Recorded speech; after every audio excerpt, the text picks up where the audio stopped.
Hey Canucks fans, the most recent homestand was a matter of one step forward and two steps back. Is it too late for the Canucks to salvage their season? I'm Canuck Clay. I'm the founder of the GLCPC, the Good Looking Canucks Positivity Club. This is my Canucks take on one take. It's Clay's Canucks commentary for Monday, November the 22nd. If you're new, here's what you should do. Hit the subscribe button now for daily Canucks insight that's positive, timely, and trustworthy. As always, this vlog is brought to you by Perform and Transform, personal training and weight loss. Sign up now for a free 7-day trial. Use the link in my video description below.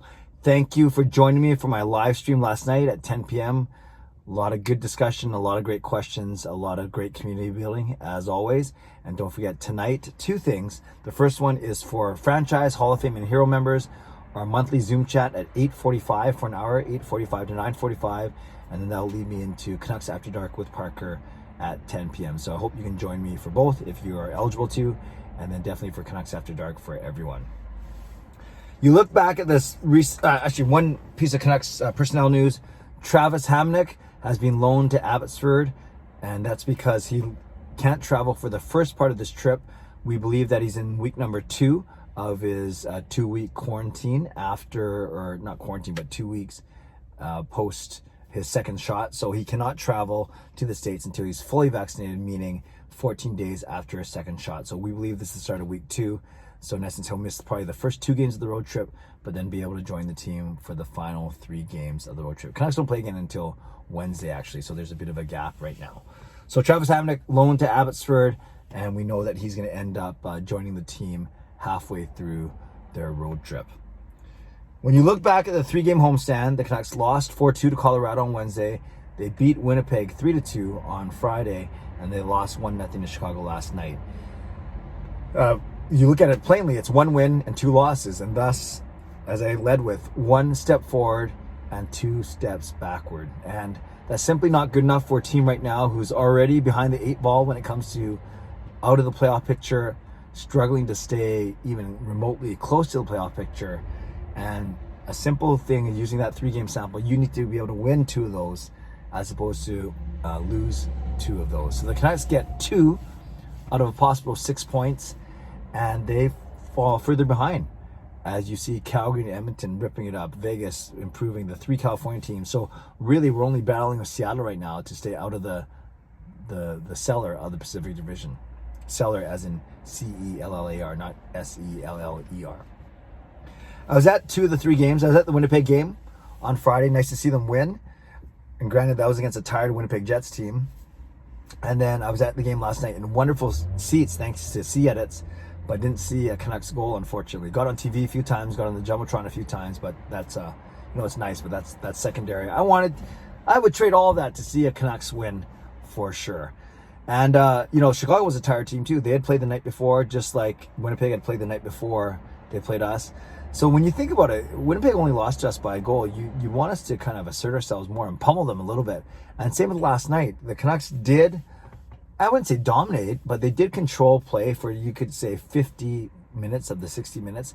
But it was those 10 minutes at the start of the 3rd period where the Canucks looked flat. They came out with little jump. And that was the difference in the game right there, as Chicago was able to capitalize on 1 scoring opportunity, and the Canucks did not get a single goal. Not for fear of effort or fear of trying, though. 40 shots on net. Some of them from the outside, yes, but they still had 40 shots on net. PD had 5 of those. Connor Garland had 6 of those. And it's amazing that this game is a matter of inches because we hit 5 posts and crossbars. I think Podkolzin, Höglander, Ekman-larsson, maybe Pearson. Can't remember the complete list, but I know people were saying that it was 5 players that hit the post. Even if 1 or 2 of those go in, half an inch there, half an inch there, a quarter inch there, even if 1 or 2 of those go in, then we're talking about probably a Canucks win, or at least them getting at least 1 point out of the game. But instead, the Canucks come out of their homestand with only 2 points out of a possible 6. And now their record, I believe, is 6. What are they? 6-11-2? 14 points in 19 games? That's not good. That's not good at all. And what's scary is when the Canucks came home from their last road trip where they got spanked in Colorado, in Vegas, and Anaheim, I believe, the thought was, well, we're not going to do anything brash. We're not going to make any decisions. We're not going to do anything until after this homestand. Let's see how we do on the homestand. So that bought management coaching coaches and players at least a week of time. Well, that week is gone now, and we've fallen further back in the playoff race. Again, only getting 2 out of a possible 6 points.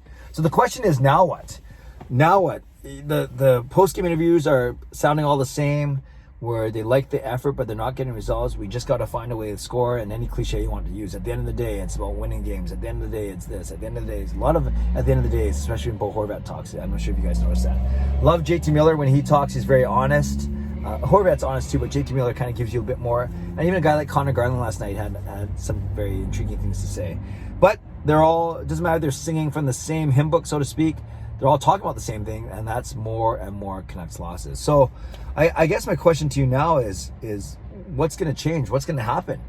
Because Elliot Friedman on his own show and with Donnie and Dolly, he's been talking about how there's a lot of strife, unrest in Vancouver, inside the club, with the club, inside of management. And that would make sense, because this was a team that's supposed to compete on paper, and they're one of the bottom 5 or 6 teams in the league right now.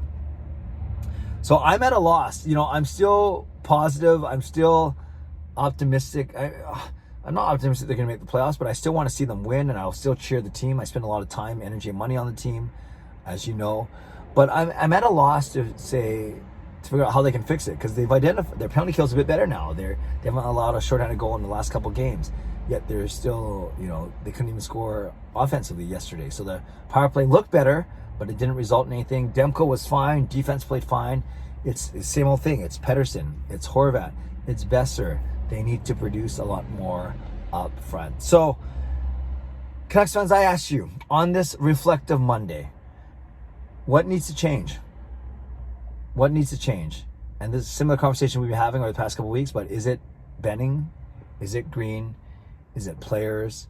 Is it structure? One thing about the players, though, if you're going to suggest trades, which is fine, the Canucks aren't really bargaining or dealing from a position of strength right now. We know that other GMs know that the Canucks are struggling, and if the Canucks were to trade anyone, they would be selling low right now. So that's another thing to keep in mind. So I'd love to know your thoughts. Just how are you feeling right now, Canucks fans? Are you discouraged? Are you sad? Are you mad? Are you frustrated? Are you disappointed? Maybe you're all those things. Are you at all hopeful, optimistic? And if so, what do the Canucks have to do to turn this thing around? Even if we're not talking about turning around to make the playoffs this year, talking about turning around this franchise so we can attract free agents and we can get guys who actually want to stay here and play here. Leave a comment below. I'd love to read, react, and reply as always. Shout out to my hero members, nucksfan number 29, Justin Credible, Lucas Gates, and Andrew Chang. And to Hall of Fame members, Jens95, Sim Alexander, Chris Seifert, Adam Broomfield, Shannon Hollingworth, Carol Bovenlander, and HSM Fangirl Gaming. Thanks for your support as always, and thanks to the support of all members of all levels. You're listed in my video descriptions. If you want to become a member of the CCC Crew, press the join button underneath this or in my videos on the memberships tab on my YouTube channel.